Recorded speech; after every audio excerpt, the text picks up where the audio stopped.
తెలంగాణ రాష్ట్రం వస్తే బీసీల రిజర్వేషన్ పోయింది చూడ్రి. తెలంగాణ రాష్ట్రం వస్తే బీసీలకు రావాల్సినటువంటి సర్పంచులు తగ్గిపోయారు.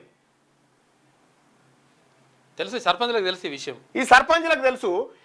తెలంగాణ రాష్ట్రం రాకముందుకేమో 2930 8,000 గ్రామ పంచాయతీలు ఉన్నప్పుడు 33% రిజర్వేషన్ వచ్చింది. తెలంగాణ రాష్ట్రం వచ్చిన తర్వాత 22%, 22.78% రిజర్వేషన్, 23 కూడా కాదన్నట్టు కనీసం వచ్చింది. తెలంగాణ రాష్ట్రం వస్తే ఏమైంది? బీసీలకు జరిగింది ఏంది? ఇక్కడ అంటే గతంలో కిరణ్ కుమార్ రెడ్డి ముఖ్యమంత్రి ఉండే,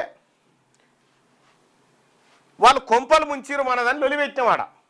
దానికి మనం చెప్పినటువంటి కథ ఏంది?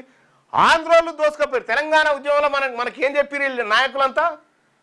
ఏం చెప్పిరు వీళ్ళంతా? ఆంధ్రోళ్ళు దోసుకపోయారు. ఇదే కదా నినాదం. దయచేసి లైవ్లో ఉన్న మిత్రులారా, చాట్లో ఉన్నటువంటి వాళ్ళు ఒకటి చెప్పండి.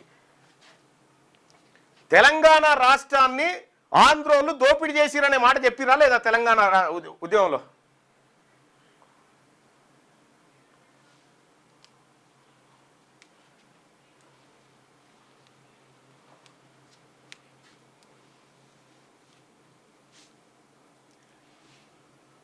నెక్స్ట్ బీసీసీ అని చెప్తాం. కానీ తెలంగాణ ఉద్యమంలో మనకి ఏం చెప్పిరు వీళ్ళంటే ఆంధ్రోళ్ళు దోపిడీ చేసిరని చెప్పిరు.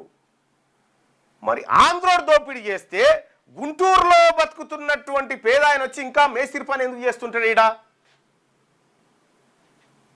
చేయొద్దు కదా, దోపిడీ చేసినోడు బాగా బతకాలి కదా. ఇది తప్పు. తెలంగాణను దోపిడీ చేసింది ఆంధ్రోళ్ళు కాదు, ఈ పెట్టుబడిదారులు, ఈ అగ్రకులాలు దోపిడీ చేసిరు. మరి ఇలా ఉద్యమం చేస్తుంది కూడా అప్పుడు అగ్రకులం ఆయనే కదా. ఈ మాట చెప్పలే మనకి, ఎందుకంటే నువ్వు కూడా అగ్రకులమే అని అంటాం కదా. ఆ మాట చెప్పలే.